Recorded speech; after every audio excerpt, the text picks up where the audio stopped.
আসসালামু আলাইকুম। আজকে আপনাদের ঝরঝরে ভাজা সেমাইয়ের রেসিপি করে দেখাবো।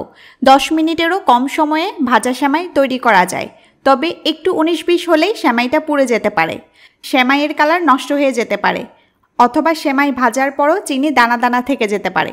আমি এমন কিছু টিপস ও ট্রিক্স শিখিয়ে দেব, এতে আপনারা পারফেক্টভাবে ঝরঝরে ভাজা সেমাই তৈরি করতে পারবেন। সংরক্ষণের প্রসেসও বিস্তারিতভাবে বলে দিব। কথা না বাড়িয়ে চলুন সহজ রেসিপিটি পারফেক্টভাবে দেখিয়ে দিই। ভাজা সেমাই তৈরির জন্য প্রথমে চুলায় একটা প্যান বসিয়ে দিয়েছি। মিডিয়াম আঁচে প্যানটা গরম করে নিচ্ছি। প্যানে দিচ্ছি ঘি। সেমাই ভাজার জন্য অবশ্যই ঘি লাগবে, ঘিয়ের পরিবর্তে তেল ব্যবহার করা যাবে না। আর আমি প্যানে 3 টেবিল চামচ ঘি দিচ্ছি। ঘিয়ের কারণে খুব চমৎকার ফ্লেভার আসবে, ওর টেস্টও ভালো আসবে। ঘি গরম হয়ে গেছে এবং গলে গেছে। এ পর্যায়ে চুলার আঁচ একদম লো করে দিতে হবে। এখন আমি দিচ্ছি বাদাম। আমি চীনা বাদাম দিচ্ছি, আপনারা অন্য যে কোনো বাদামও চাইলে এখানে দিতে পারেন। এখন নেড়ে নেড়ে 30-40 সেকেন্ডের মতো বাদাম ভেজে নিব। এরপর দিব কিশমিশ। কিশমিশও কয়েক সেকেন্ড ভেজে নিব।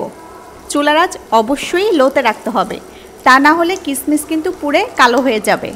আর বাদাম ও কিশমিশ আপনারা আপনাদের পছন্দ মতো কিন্তু কম বেশি করে নিতে পারবেন। কিশমিশ দিয়ে 20-30 সেকেন্ডের মতো ভেজে দিচ্ছি 2টা এলাচ, 2 টুকরা দারচিনি ও একটা তেজপাতা। এখন নেড়ে সব কিছু আরও একটু ভেজে নিচ্ছি। চুলা লোতে আছে, তারপরও দেখুন কিশমিশ কিন্তু ভাজা হয়ে ফুলে উঠেছে।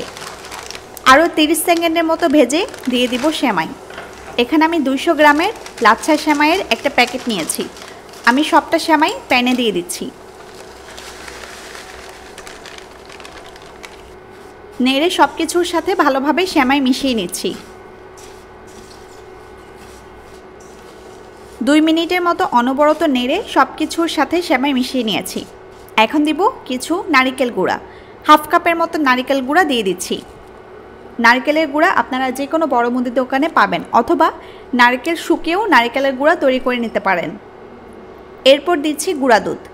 গুঁড়া দুধ দিচ্ছি 1/3 কাপ। নারকেল গুঁড়া ও গুঁড়া দুধ দিলে ভীষণ মজা লাগে ভাজা সেমাইটা খেতে। আর দিচ্ছি সামান্য লবণ। নেড়ে আবারও সব কিছু মিশিয়ে নিচ্ছি। চুলার আঁচ কিন্তু লোতেই থাকবে। নেড়ে নারকেল গুঁড়া ও দুধ মিশিয়ে নিয়ে দিচ্ছি চিনি। এখানে হাফ কাপ চিনি নিয়েছি, আপনারা চিনির পরিমাণ কম বেশি করতে পারবেন। আবারও নেড়ে নেড়ে চিনি মিশিয়ে নিচ্ছি। চিনি কিন্তু আস্তে আস্তে গলে যাবে, অনবরত নেড়ে নেড়ে সেমাইটা ভাজতে হবে, নাড়া কিন্তু বন্ধ করা যাবে না। চিনি দিয়ে কয়েক মিনিট নাড়লে দেখবেন চিনিটা গলে সেমাইয়ের সাথে মিশে গেছে। আর সেমাইয়ের কালারও কিছুটা চেঞ্জ হতে শুরু করবে, তখন বুঝবেন সেমাই আর ভাজা লাগবে না। এর বেশি ভাজলে সেমাইগুলো পুড়ে যাবে এবং কালার টেস্ট নষ্ট হয়ে যাবে। আমাদের সেমাই ভাজা কমপ্লিট। এখন চুলা অফ করে প্যান নামিয়ে নেব। আর সেমাই সাথে সাথে এই গরম প্যান থেকে অন্য একটি পাত্রে নিয়ে নেবেন, না হলে চুলা থেকে নামানোর পরও প্যানের গরমে সেমাই পুড়ে যাবে। দেখুন কতটা পারফেক্টভাবে সেমাই ভাজা হয়েছে।